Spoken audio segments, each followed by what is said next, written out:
Chieftain News here. Good morning to everybody. 9:42 a.m. May 18th, 2021. Got a lot to cover this morning. Quick briefing for you guys to get on with your week here. Hope everybody had a good weekend and has had a good start off for this new week. All right, moving right into it, guys. Let's see here. Let's start. Oh my goodness, there's a lot to cover here.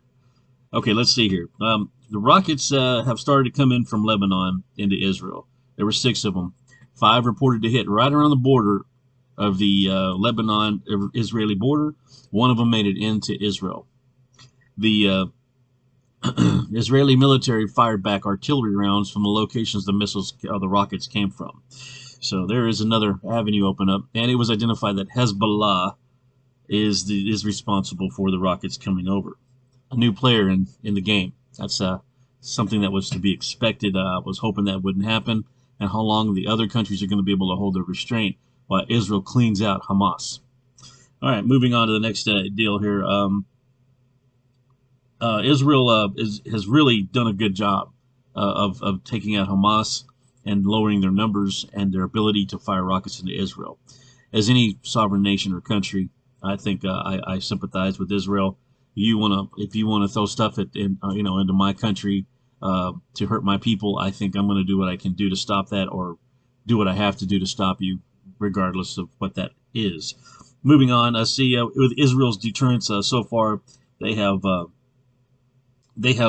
knocked out like 40 street intersections in Gaza, and they have destroyed a bunch of other sites that they that were used and utilized by Hamas or associated with Hamas. Also, so far we've had up to date, is current, probably a little bit behind, but Hamas has fired 3,150 rockets, and the Israeli Defense Forces have bombed with their airplanes 950 locations, sorties that have been hit. The locations have been hit in Gaza. Hezbollah has fired 6, so we'll see how long. I'm hearing rumors and reports over and over again that Syria, that somebody's in Syria, might be the Iranian special forces, the Quds Force, or it could be the Syrian army, or Hezbollah or Hamas. Who knows who it is? But reports keep coming in that there are rockets being shot over from Syria into Israel. Anyway, moving on, let's see here. There is a new intel threat that's here in the States that I got a hold of from some of the intel crew from the Alphabet Soup. And they said that there's intel coming in about a possible, they didn't say possible, they said there's a coming cyber attack on the banking system here in the United States and the world. And that they were concerned about it, and they wanted to say that there is a threat. There is a threat there. And I was really concerned when I heard about that. I wanted to give a quick shout out to that and recap some of the stuff that's been going on over the last couple of weeks. I told you guys here about a week ago, I told you we've got about 2 weeks until, food shortages and hyperinflation and stuff's going to start here in our country, in the United States.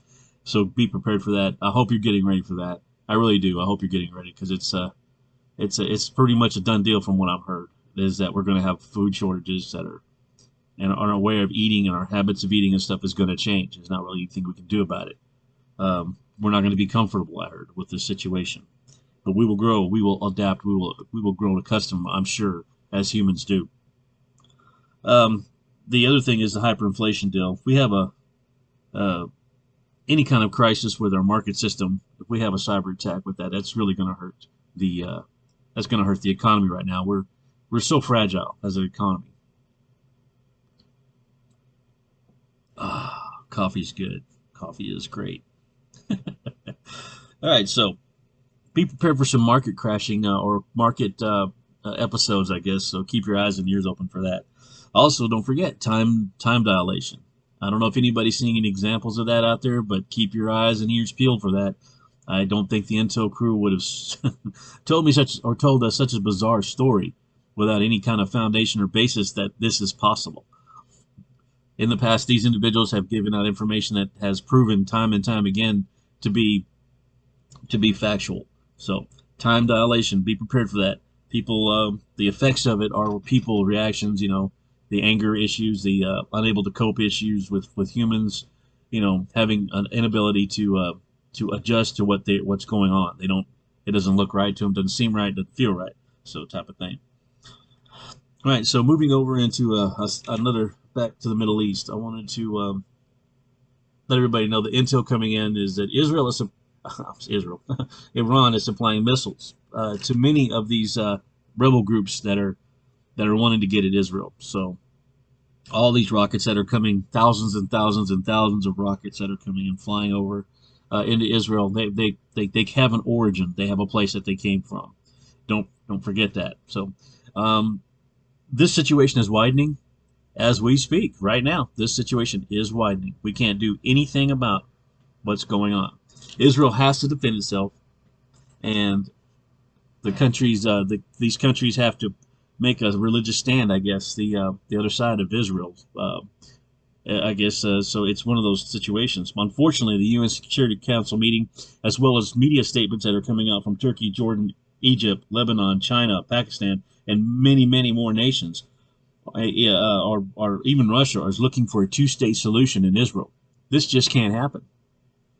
I mean, the world could mass up right now and try to divide Israel into two, and they're going to have a hard time with that. That's going to be really not possible right now in this period of time. I just can't say that enough. And as it's widening, it's also widening and making tensions between the superpower nations, the United States, Russia, and China. A lot of people don't know this, but I guess while all this stuff's heating up, relations between the three big superpowers are not doing well. Remember when Trump was in office, if you can remember, Trump did something that was kind of everybody kind of like, yeah, made everybody feel good, warm inside here in the United States. He started the Space Force. Keep that in mind. There was a reason for it. Now there is a space race up in the heavens, up in space, orbiting around our Earth, our planet. We have a situation where tensions are growing up in space, and there is warfare type activity going on up there. They're fighting over areas of space. They're fighting technology against technology. And this actually, I'm hearing through the intel groups, could lead to a nuclear conflict. And let's hope not. Let's hope not. Let's hope it gets stopped for the right reason and not stopped for the wrong reason. For somebody, possibly a figure in the future that could be coming out of the woodwork. But I think some of the intel that I'm getting here is something to keep a close eye on. We got lots of problems with the weather. We've got lots of problems with this situation in the Middle East that's growing and taking over all other stories. And a lot of people are choosing a lot of different sides here. I'm pretty much thinking this is going to widen out in Syria, unfortunately, and the northern part of Israel. I think we're going to see an escalation that's going to get to a point to where the superpowers are going to be involved, and this is going to be a heavy weighted situation, and it's possibly could force out somebody in the scene there that is a special somebody who will somehow be able to stop this from going critical. So keep that in mind. The religious folks, or the Christians and stuff that I follow and listen to, are all talking about, of course, the biblical reference of the Magog invasion that's listed in Ezekiel 38 and 39, talking about the Islamic nations as well as Russia and Turkey getting together in Syria and going against Israel at the northern borders of Israel, the place called Golan Heights. And there's also talk of other things that are going on with that as well. So maybe this is that moment. Maybe it's not. Looks to me like it is. Looks to me like we're there. But we'll see. We'll see. Time will tell. Other than that, I had to get all that out, I guess. Let's see. It's creeping up on 10 minutes here. I hope everybody's safe. Yesterday we had some crazy weather here in the area that I live in. And it was a reminder to this stuff can kick up. Weather can kick up these days so fast and get active and dissipate so fast. It's gone before you know it. So anyway, hope everybody stays safe, and I hope everybody has a great week, and stay well. And talk to you later. We'll be in touch. We'll break in if we need to throughout the day. Chieftain News out.